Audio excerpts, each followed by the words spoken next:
በዓለማችን እጅግ ውድ የሚባለው የከበረ ድንጋይ ኢትዮጵያ ውስጥ መገኘቱ ይፋ ተደረገ።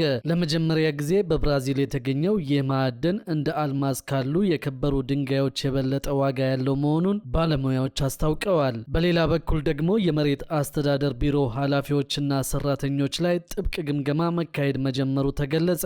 አንዳንድ ክፍለ ከተማዎች ልዩ ትኩረት የተደረገባቸው ሲሆን የተወሰኑ ኃላፊዎችም ከቦታቸው እየተነሱ መሆኑ ታውቋል። ስለ ውዱ ማዕድን፣ ስለ መሬት አስተዳደር፣ ስለ ህንፃዎችና ሌሎች አዳዲስ መረጃዎችን አንድ በአንድ ወደ እናንተ እናደርሳለን። እስከ መጨረሻው አብራችሁን ቆዩ። የአዲስ አበባ ከተማ አስተዳደር ከንቲባ አዳነች አቤቤ በመዲናዋ በሚገኙ 10ሩም ክፍለ ከተሞች ውስጥ የህዝብ ምሬት በስፋት በሚነሳባቸው የመሬት አስተዳደር ቢሮ ኃላፊዎችና ሰራተኞች ላይ ጥብቅ ግምገማ ማካሄድ መጀመራቸው ተሰማ። ያለ እጅ መንሻ አገልግሎት መስጠት አቁመዋል በሚል በህዝብ ዘንድ ከፍተኛ ደረጃ የሚታሙት በእነዚህ ተቋማት ላይ የግምገማ ማዕበል ባለፈው ሳምንት የተጀመረ ሲሆን በቀጣይ ቀናትም እንደሚቀጥል ምንጮች አረጋግጠዋል። በተለይም ከንቲባዋንም ሆነ ህግን አይፈሩም ተብሎ በሚነገርላቸው የለሚ ኩራ ክፍለ ከተማ የመሬት አስተዳደር ኃላፊዎች ላይ ግምገማው ያነጣጠረ ሲሆን የተወሰኑ ኃላፊዎችም ከቦታቸው እየተነሱ መሆኑ ታውቋል። ይህ እርምጃ የመንግስትን አገልግሎት አሰጣጥ ለማሻሻል ያለመ ነው ቢባልም የከተማዋ ነዋሪዎች ግን በግምገማው ሂደትና ውጤታማነት ላይ መሰረታዊና ወሳኝ ቅሬታዎችን እያነሱ ይገኛሉ።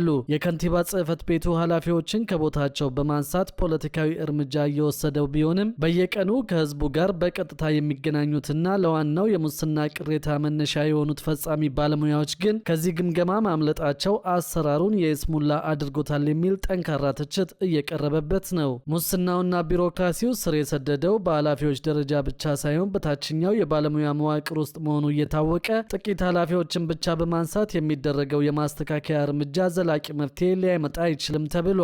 መዋቅራዊና ከስር መሰረቱ የሆነ ጽዳት ካልተደረገ በስተቀር አሁን እየተካሄደ ያለው ግምገማ የህዝብን የረዥም ጊዜ የብሶት ድምፅ ለማብረድ የሚደረግ ጊዜያዊ ማስታገሻ ከመሆን አያልፍም ሲሉ የከተማዋ ነዋሪዎችና የመልካም አስተዳደር ተንታኞች በአጽንኦት አስገንዝበዋል። መሬት ነክ ጉዳዮች የከተማዋ ከፍተኛው የኪራይ ሰብሳቢነት ምንጭ እንደመሆናቸው መጠን እርምጃው አድሏዊነትን በማስወገድ እውነተኛ ፈጻሚዎች ላይ እስካልተወሰደ ድረስ የዜጎች ሮሮ ሊያቆመው አይችልም ተብሏል። በሌላ በኩል ደግሞ በዓለማችን እጅግ ውድ የሚባለው የከበረ ድንጋይ ኢትዮጵያ ውስጥ መገኘቱ ይፋ ተደረገ። ለመጀመሪያ ጊዜ በብራዚል የተገኘው ይህ ውድ ማዕድን እንደ አልማዝ ካሉ የከበሩ ድንጋዮች የበለጠ ዋጋ ያለ መሆኑን ባለሙያዎች ገልጸዋል። በ1980ዎቹ በብራዚል ፓሪባ ግዛት ለመጀመሪያ ጊዜ እንደተገኘ የተገለጸው ፓሪባ የተሰኘው እጅግ ብርቅ ድንጋይ በኢትዮጵያ መገኘቱን የተሰማው ከብራዚል በተጨማሪ በ2000ዎቹ መጀመሪያ ላይ ደግሞ በናይጄሪያና ሞዛምቢክ እጅግ በጥቂቱ መኖሩ የተረጋገጠው ይህ ማዕድን ጥቅሙ የላቀ እንዲሁም እንደ አልማዝ ካሉ የከበሩ ድንጋዮች የበለጠ ዋጋ ያለው መሆኑ ታውቋል። ምንጮች እንዳሉት ይህ እጅግ ውድ የሆነ ድንጋይ በኢትዮጵያ መኖሩ ታውቆ መሸጥ ከተጀመረ ቆየት ብሏል የሚል መረጃ ነው የጠቀሱት። ስለ እንቁ መኖር ግን መንግስት በቂ እውቀት የለውም ያሉት ምንጮቹ መሰል ሁኔታ በሌሎች አዳዲስ ማዕድናት ወይም ማውጫ ቦታዎች ሲከሰት ቆይተዋል ያሉት ከሳምንት በፊት የስዊዘርላንድ ጂኦሎጂካል ተቋም ከየት ሀገር እንደመጣ የማይታወቅ ፓሪባ ድንጋይ ለፍተሻ መጦለት እንደነበር መጥቀሱ ግን አሁን ጉዳዩ ትኩረትን ስቦ ዘርፉን በሚከታተሉት ዘንድ መነጋገሪያ እንደሆነ ነው የተገለጸው። የስዊዘርላንዱ ላብራቶሪ ባወጣው መግለጫ ድንጋዩ ከብራዚል የሚመጣው አይነት እንደሚመስል ነገር ግን አፈጣጠሩ ከብራዚል አለመሆኑን በፍተሻ ወቅት ማረጋገጡን ያስታወቀው። በመግለጫው ላይ አክሎም እንዳስረዳው አዲሱ የብርቅ ድንጋይ ምንጭ ኢትዮጵያ ሳይሆን አይቀርም ብለዋል። ከስዊዘርላንድ የወጣው መረጃ ለውዱ ጌጥ መኖር ማረጋገጫ ካልሆነ በስተቀር ፓሪባ በኢትዮጵያ ደቡባዊ ክፍል ቦረና አካባቢ ከጥቂት ዓመታት በፊት የድንጋዩ ምንነት በለዩ ሰዎች አማካኝነት እየወጣ መንግስት ሳያውቀው መሸጥ መጀመሩን ለጉዳዩ ቅርበት አለን የሚሉ አካላት ተናግረዋል። ነገር ግን በማዕድን ምንነት ምርመራ በዓለም ላይ ከፍተኛ ግምት በሚሰጠው የስዊዘርላንድ የፍተሻ ላብራቶሪ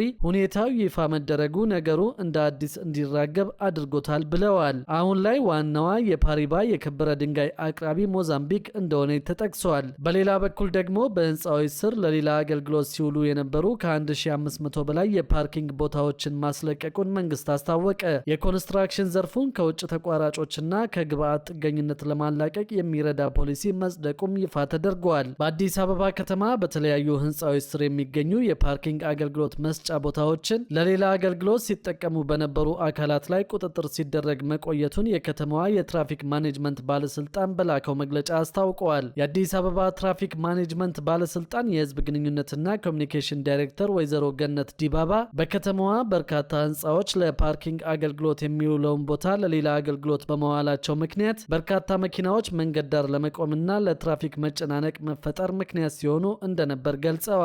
ይህንን ችግር ለመፍታት ባለስልጣኑ ቁጥጥር ማድረጉንና በዚህም ከ1500 በላይ የሆኑ ቦታዎች ለተሰሩበት ዓላማ እንዲውሉ ማድረግ ስለመቻሉ ተናግረዋል። በከተማዋ ከ2000 በላይ የፓርኪንግ ቦታዎች መኖራቸውን በመግለጽም በዚህም ከ70,000 በላይ መኪናዎች አገልግሎቱን እንዲያገኙ መደረጉን ገልጸዋል። ባለስልጣኑ በበጀት ዓመቱ የትራፊክ መብራት ተከላ፣ የፓርኪንግ አገልግሎት መስጫ ቦታዎች ማስፋፋት፣ የቀለም ቅብ ስራና የመንገድ ምልክት ተከላ ማከናወኑ በበጀት ዓመቱ ከተሰሩ ዋና ዋና ስራዎች መካከል ተጠቃሽ እንደሆኑ ገልጿል። ከዚሁ ጋር በተያያዘ በኢትዮጵያ ከሀገራዊ ጥቅል ምርት 20 በመቶ የሚጠጋ አስተዋጽኦ ያለውና 10 በመቶ ለሚሆነው የማህበረሰብ ክፍል የስራ ዕድልን እንደሚፈጥር የሚታወቀው የኮንስትራክሽን ዘርፍ ከውጭ ስራ ተቋራጮችና ግብዓት ጥገኝነት ማላቀቅ ይችላል የተባለ ፖሊሲን ሚኒስትሮች ምክር ቤት አጸደቀ። የኮንስትራክሽን ፖሊሲው ብቃት ያላቸውና አመለካከታቸው የተስተካከለ አማካሪዎችና ተቋራጮች ባለመኖራቸው የሀገራዊ ፕሮጀክቶች አመራር ከፍተኛ ጉድለት እንዳለበት ያስረዳል። ትልልቅ ሜጋ ፕሮጀክቶች በአብዛኛው በውጭ ኩባንያዎች የሚከናወኑ መሆናቸውን፣ ሀገር በቀል ተቋራጮች ለዘመናት በቆዩ ቴክኖሎጂዎችና አሰራሮች ላይ ጥገኛ ሆነው ተሳትፏቸውም አነስተኛ እንደሆነ ተገልጿል። አዲሱ ፖሊሲ ነባሩን ፖሊሲ ሲገልጸው በአመዛኙ በጥርጣሬና በቁጥጥር ላይ የተመሰረተ ከመሆኑም በላይ ዘርፉ ተወዳዳሪ ሊሆን አለመቻሉን ያብራራል። የሚኒስትሮች ምክር ቤት ያጸደቀው ፖሊሲ የሀገር ውስጥ ኩባንያዎች ከውጭ ሀገር ኩባንያዎች ጋር በሽርግና ተጣምረው ሊሰሩ የሚችሉበት ግልጽ ስርዓት ማበጀት ማስፈለጉን ይገልጻል። አክሎም በኮንስትራክሽን ዘርፍ ከተለያዩ ከፍተኛ የትምህርትና ማሰልጠኛ ተቋማት ወደ ኢንዱስትሪው ለሚቀላቀሉ ባለሙያዎች የብቃት ማረጋገጫ እንዲኖራቸው ይደረጋል ይላል። ሀገራዊ የስልጠና መስኮችን በማስፋፋት በውጭ የኮንስትራክሽን ኩባንያዎችና ባለሙያዎች ላይ ያለውን ጥገኝነት መቀነስ፣ የስራ ዕድልን መፍጠር፣ አዳዲስ ቴክኖሎጂዎችን ማለማመድና ለመጠቀም እንደሚረዳም ያስረዳል። በተጨማሪም በግብዓት አቅርቦት የፋይናንስ ችግሮችን ማቃለልና የሀገር ውስጥ ተቋራጮችን ለመፍጠር ሰፊ ስራ እንደሚከናወን ይገልጻል። የግንባታ ስራና አቅርቦቱ የተጣጣመ አይደለም የሚለው የፖሊሲ ሰነዱ ዘርፉ ያለበትን ከፍተኛና መሰረታዊ የማስፈጸም አቅም ጉድለት ለመቀየር ትልቅ ስራ ይከናወናል ይላል። ፖሊሲው ከውጭ የሚገቡ ግብዓቶችን በማስቀረት በሀገር ውስጥ እንዲተኩ ማድረግን ያለመ ሲሆን የኮንስትራክሽን ዘርፉን ተዋንያን ችግር ፈቺ የሆኑ ፈጠራዎች ላይ እንዲሳተፉ የማበረታቻና የአሰራር ማዕቀፍ እንደሚዘረጋም ያብራራል። ለኮንስትራክሽን ስራ ተቋራጮችና ማሽነሪዎች አከራዮች የመስሪያ መግዣ የሚውል፣ ለኮንስትራክሽን ስራ ተቋራጮችና ማሽነሪ አከራዮች የመሳሪያ ግዢ የሚውል የብድር አቅርቦት ስርዓት እንደሚዘረጋ፣ ለኮንስትራክሽን ግብዓቶች የዋጋ ግሽበት መቆጣጠሪያ የአሰራር ስርዓት እንደሚዘረጋም በፖሊሲው ተመላክቷል። በተጨማሪም የኮንስትራክሽን ኢንዱስትሪው የሚመራበት ወጥና አስገዳጅ የሆነ የስነ ምግባር ደንብ ተዘጋጅቶ ተግባራዊ እንደሚሆን በሰነዱ ተካቷል። በሌላ በኩል ደግሞ የአዲስ አበባ ከተማ አስተዳደር በነዋሪዎች ላይ ያለውን የኑሮ ጫና ለማቃለልና በቤት ኪራይ ገበያው ላይ የሚስተዋሉ ህገወጥ አሰራሮችን ለመፍታት አዲስ የቤት ኪራይ ውል እድሳትና የጭማሪ ጣሪያ ተግባራዊ ማድረጉን አስታውቋል። ለ2019 በጀት ዓመት የሚተገበረው ፍትሐዊ የቤት ኪራይ ዓመታዊ ጭማሪ ጣሪያ 11.5 በመቶ ሆኖ የጸደቀ ሲሆን ከተቀመጠው የጭማሪ ጣሪያ በላይ ዋጋ መጨመር በጥብቅ የተከለከለ መሆኑ ተገልጿል። የአዲስ አበባ ከተማ ቤቶች ልማትና አስተዳደር ቢሮ ኃላፊ ወይዘሮ ቅድስት ወልደ ጊዮርጊስ እንዳስታወቁት የውል እድሳቱ አከራይንም ሆነ ተከራይን ተጠቃሚ የሚያደርግና ህገወጥ የዋጋ ጭማሪን የሚገታ ነው። ቢሮው ለውል እድሳቱ ሙሉ ዝግጅቱን ማጠናቀቁንና የአተገባበር ሂደቱን በመከታተል አዋጁን ተፈጻሚ ለማድረግ በጥብቅ እንደሚሰራ ማረጋግጠዋል። ከህጋዊ አሰራር ውጪ የሚደረጉ የመንደር ውሎች ፈጽሞ የተከለከሉ መሆናቸውንና ከተቀመጠው ህጋዊ ተመን ውጪ የሚያስከፍሉ አከራዮች በህግ ተጠያቂ እንደሚሆኑም ኃላፊው አሳስበዋል። ህጉን በሚተላለፉና ውላቸውን በማያድሱ አካላት ላይ ቅጣት እንደሚጣል የገለጹት የቢሮ ኃላፊዋ የውል እድሳት ጊዜያቸው አልፎ አከራይም ተከራይም አብረው ኖረው እድሳት ሳይፈጽሙ እስከ 2 ወር ከቆዩ የ1 ወር የቤት ኪራይ ቅጣት ይጣልባቸዋል ብለዋል። ውል ሳያድሱ 3 ወርና ከዚያ በላይ የቆዩ ደግሞ የ2 ወር የቤት ኪራይ ቅጣት የሚከፍሉ ሲሆን አዲስ ተከራይ አስገብተው ውል ያላደሱና ያላስመዘገቡ የ1 ወር የቤት ኪራይ ይቀጣሉም ነው ያሉት። በጥቆማ ወይም በክትትል ውል ያላደሱ ወይም ያላስመዘገቡ መሆናቸው ከተረጋገጠ ደግሞ ከ1 እስከ 3 ወር የሚደርስ የኪራይ መጠን ቅጣት እንደሚጣልባቸው ተናግረዋል። የአዲስ አበባ ከተማ ፍትህ ቢሮ ኃላፊ አቶ ተክሌ በዛብህ በበኩላቸው ከ2 ዓመት በፊት በወጣው የመኖሪያ ቤት ኪራይ አስተዳደር አዋጅ መሰረት ከተቆጣጣሪው አካል እውቅና ውጪ የሚከናወኑ ውሎች ተቀባይነት እንደሌላቸው ገልጸዋል። የውል ጊዜ ሲያልቅ አከራዩን ውሉን ማደስና ማሳወቅ ግዴታ እንዳለበት በመግለጽ አዲሱ ውል ለ2 ዓመታት የሚቆይ ይሆናል ብለዋል። አዋጁ ተከራዮች መኖሪያ ሲቀይሩ የሚደርስባቸውን የልጆች ትምህርት ቤትና የስራ ቦታ መናጋትን በማስቀረት ማህበራዊ አብሮነትን እንደሚያጠናክርም ገልጸዋል። የሚመለከታቸው አካላት በክፍለ ከተማና በወረዳ አስተዳደር ጽሕፈት ቤቶች እንዲሁም በመሶብ ዲጂታል የአንድ ማዕከል አገልግሎት መስጫዎች ህጋዊ የውል እድሳቱን ማከናወን እንደሚችሉም ተጠቁመዋል። በሌላ በኩል ደግሞ በውጭ ሀገር የስራ ስምሪት ስም የሚፈጸሙ ማጭበርበሮች በመበራከታቸው ህብረተሰቡ ጥንቃቄ እንዲያደርግ መንግስት አሳስበዋል። አጭበርባሪዎች በግል ስልክ፣ በአጭር የጽሁፍ መልእክት ኤስኤምኤስ፣ በቴሌግራም እና በዋትሳፕ ገንዘብ በመጠየቅ ዜጎችን እያጭበረበሩ መሆኑን የተጠቆመው የውጭ ሀገር የስራ ስምሪትን ሰበብ በማድረግ ከስራና ክህሎት ሚኒስቴር ወይም ከሌሎች የመንግስት ተቋማት ውክልና አለን የሚሉ ህገወጥ አካላት መበራከታቸውን የስራና ክህሎት ሚኒስቴር ማስጠንቀቂያ አመልክተዋል። ሚኒስቴሩ ለውጭ ሀገር የስራ ስምሪት አገልግሎት በማንኛውም የማህበራዊ ትስስር ገጽ ወይም በስልክ ጥሪ በፍጹም ገንዘብ እንደማይጠየቅ አረጋግጠዋል። አክሎም አጭበርባሪዎች በግል ስልክ፣ በአጭር የጽሁፍ መልእክት ኤስኤምኤስ፣ በቴሌግራም እና በዋትሳፕ ገንዘብ በመጠየቅ ዜጎችን እያጭበረበሩ መሆኑን የጠቆመው ማንኛውም ሰው የመንግስት ተቋምን በመወከል በዲጂታል መንገዶች የገንዘብ ጥያቄ ሲያቀርብ የግል ወይም የባንክ መረጃዎችን ማለትም የባንክ ሂሳብ ቁጥር፣ የይለፍ ቃል ወይም የኦቲፒ ሚስጥራዊ ኮድ አሳልፎ ከመስጠት መቆጠብ እንደሚገባው ሚኒስቴር መስሪያ ቤቱ ጨምሮ ጠቁመዋል። ዜጎች እንዲህ አይነት አጠራጣሪ እንቅስቃሴዎች ሲያጋጥሙ መረጃውን ወዲያውኑ በአቅራቢያው ለሚገኙ የህግ አስከባሪ አካላት ወይም ለስራና ክህሎት ሚኒስቴር መዋቅሮች በአስቸኳይ እንዲያሳውቁም ጥሪውን አስተላልፈዋል። በሌላ በኩል ደግሞ የአንበሳ ባንክ ከፍተኛ አመራሮች በፖለቲከኞች ጫና ውስጥ ገብተዋል ሲሉ ጉዳዩን የሚከታተሉ ገለጹ።